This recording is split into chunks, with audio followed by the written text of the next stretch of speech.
नेपाल काठमाडौँ टोठारेना उपत्यका जहाँ दो कोलेरा आजार जस्तिया काना उनाते नेपाल रेना पानीपुरी रे हर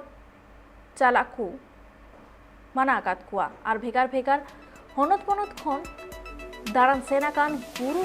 लेगिते हर बांकू चालाकानते दुकान करें किरिंग अखरी हुनंग बांग हुई कांता कुआ उनाते दुकानदार हो हरो बरो रे को पड़ाव कना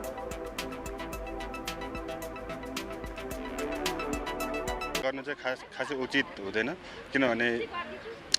यहाँ पानीपुरी ब्यान गर्नाले चाहिँ साना व्यापारीहरू निकै प्रभावित भएको देखिन्छन् किनभने उनीहरूको जीविका नै त्यसैबाट चलेको हुन्छ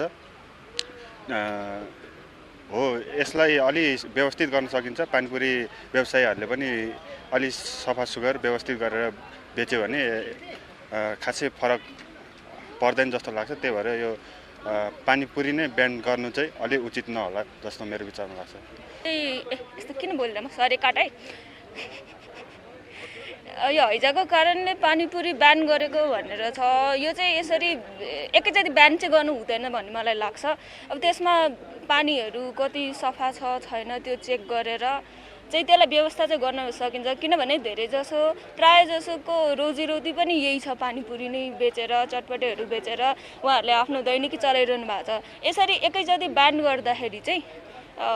मतलब स्वास्थ्यको दृष्टिकोणले राम्रो भए पनि उहाँहरूलाई चाहिँ असर पर्न सक्छ भन्ने चाहिँ मेरो बुझाइ हो